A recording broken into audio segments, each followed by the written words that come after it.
So this is episode 3 of the Advanced Data Coaching series. Today we've got an advanced driver. He's driving a prepped car. It's a pretty well configured car. It's at Thunderhill. We're going to be looking at both video and data this time. This is an advanced driver, fair amount of experience. The car is a 6-cylinder car, rear drive, prepared suspension. It's got a little arrow which allows it to take fast corners faster.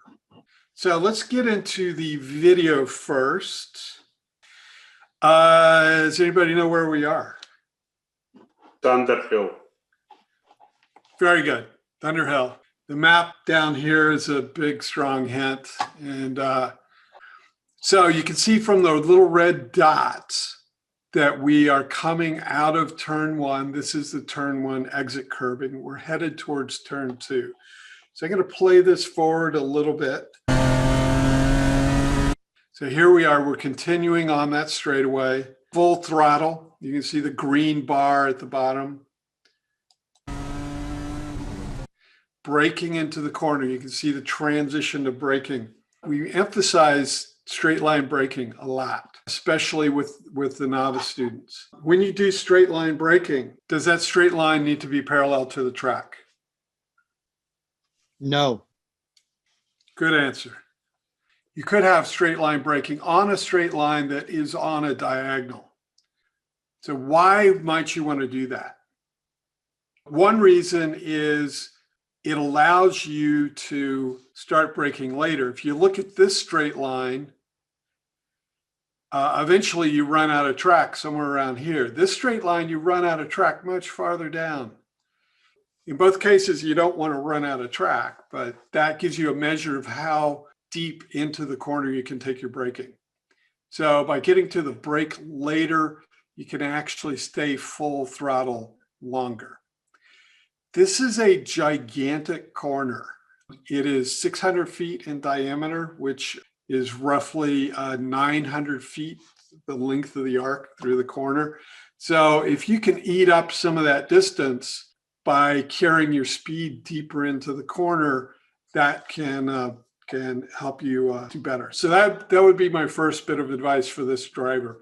We haven't even gotten past turn 2, and I'm already thinking, okay, angle in and find a new straight line to do your braking on. I would not give this advice to a D student. You know, with D students, we like a lot of predictability, brake totally in a straight line. But as you move up to B and A in the solo group, you really need to start to think about these kind of techniques. So we will continue around the racetrack. So there you see some braking is carried into the corner, but that straight line that I drew, this could still be straight line braking down into here. We'll continue around the corner.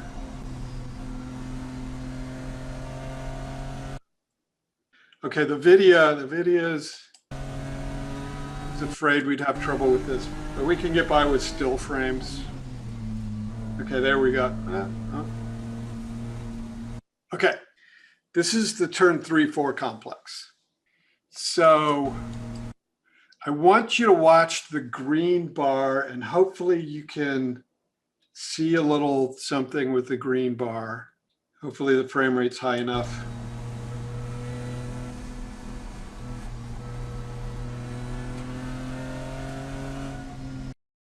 Ross Bentley and Peter Krause have a series of videos where they do virtual track walks. And on some of their videos, they use the term dithering to describe where you're on the throttle, but you're not fully committed. You're somewhere in between and the throttle's moving around. So what I see here is dithering on the throttle. A lot of little adjustments to the throttle. The other thing I see, let me move forward here. Can everyone see the exit curbing to the right, the exit curbing for turn 4? Yes. A lot of cars are leaving black marks out there on the exit curbing. That's, you know, white and blue curbing, but it's sort of black mostly. This car is not leaving any marks on that exit curbing. You know, common saying is we pay for the whole track, let's use all of it. So I see the drivers not using the whole track, and they're also not fully committing to the throttle. The driver could get more throttle down and the car would push a little wider and use that part of the track. It makes a little bit more work to get back over towards the left to get ready for the bypass. But this is an opportunity. So let me talk a little bit about how we might want to take that corner differently. Okay, here's turn 3-4, Thunderhill. We're going from the left to the right through here. In the middle here is this off-camber bit of the corner. That's roughly the line there in yellow. And what a lot of people tend to do is they take this corner through at kind of a steady speed. They find a speed that's comfortable and they hold that speed and they wait till they get, towards the exit and accelerating. What we saw the driver doing here is doing a lot of dithering through here rather than, sort of steady throttle, but not fully committing. What I like to see through here is break it into phases, accelerate, and depending on the car's horsepower, how much grip it has, the suspension setup, it may take a while to fully commit to the throttle, but that should be the goal, working towards fully committing to the throttle. And you'll end up going too fast for the corner, but that's fine. We could do a weight transfer, which could be backing off on the throttle to get some engine braking or a little brush of the brakes, something like that. Get the weight on the nose of the car. Guess what? Now you have an advantage and turn in. You've got a little bit of weight on the nose, you can turn in better, and now accelerate. And the acceleration takes you out to this curbing. So this is a more deliberate process where you work on squeezing the throttle, releasing the throttle, squeezing the throttle, instead of lots of little throttle adjustments.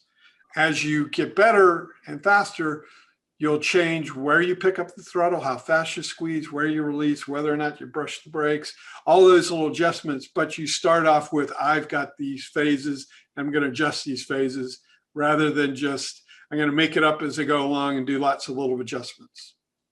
I've found this pays off. You get better turn in and better speed out here at the exit.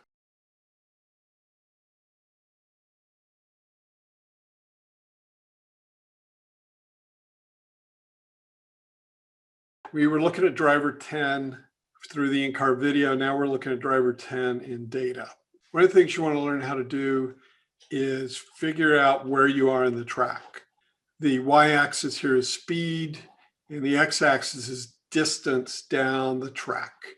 So here we've got corner 1, corner 2, corner 3. This is 6, 8, 9, 10, 11, and 14, 15. One of the things I want to zoom in on right there, that's a W shape right there.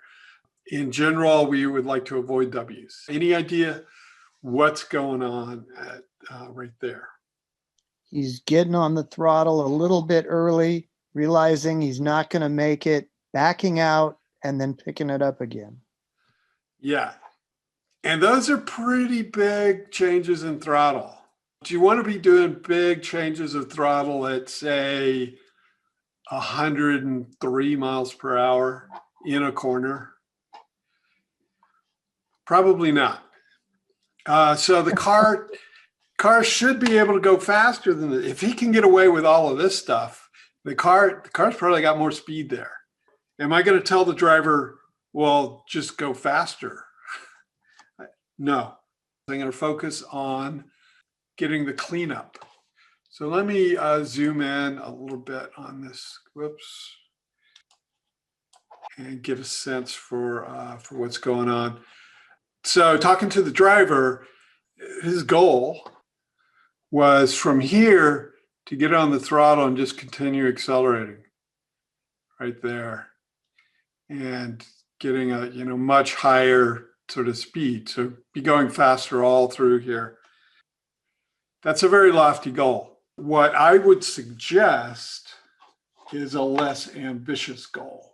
So on some of the laps right around here, he very quickly got up to a lot of throttle.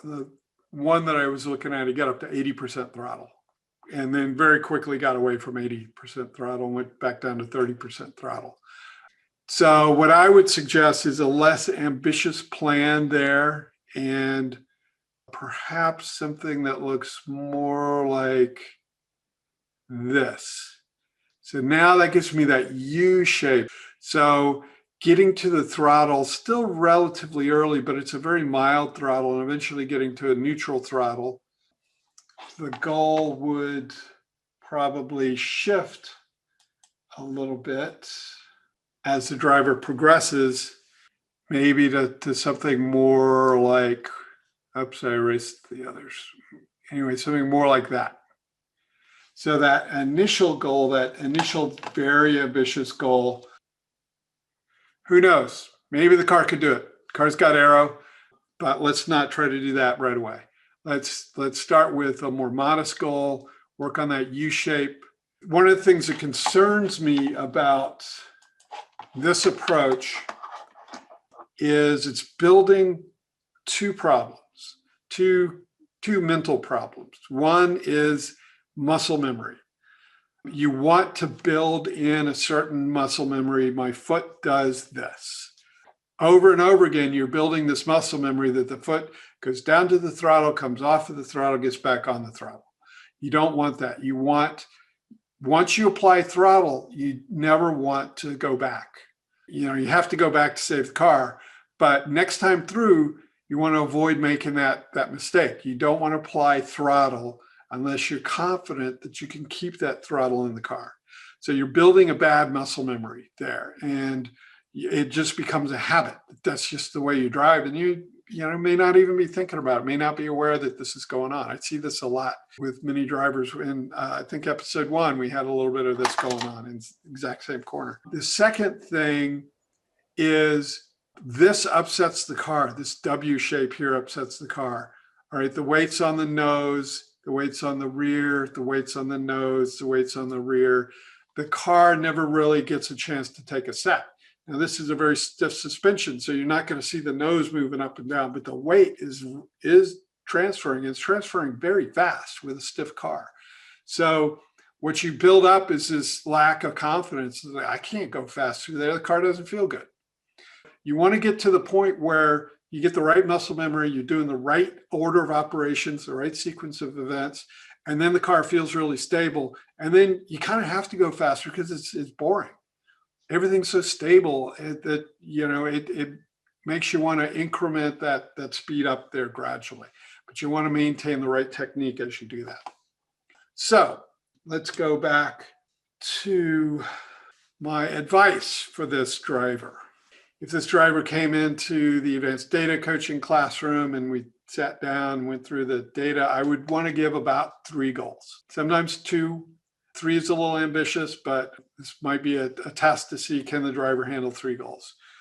The first is pretty easy, relatively easy, angled braking zone. And then we can add some more on top of that and work on trail braking and so on. But we'll start off just angle in the car, get your straight line braking. It's still straight line, but it's angled relative to the track. You can go in deeper. The second is do intentional modulation of the throttle, not lots of little adjustments up and down.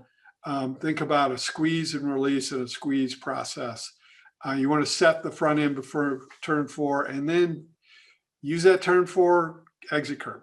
That, the driver's not getting the full throttle, and well, why not? There's more track there. So that would be my advice there. Turn 8, eliminate the W in the speed trace. In the throttle, if you look at a throttle trace for this car, and you don't even have to have a throttle channel, you can kind of figure out what's going on. The driver's doing a quick squeeze and then coming back out and then getting back in. We want to see this, get up to some kind of neutral throttle, and then as you start to see, you've got confidence you can make it through the corner, then squeeze up to a full throttle. And again, that's slow and gradual. And this is a baseline right here that, your eventual throttle trace may be more aggressive than that, but it's a good starting point. Whereas this one, it's really hard to make those little adjustments to it because it's got a big problem in it. So we want to fix that up. So that's, you know, kind of the process we go through. We try to get through data in 20, 30 minutes in the classroom, send drivers out, work on a limited set of goals, and then, you know, iterate through that throughout the day.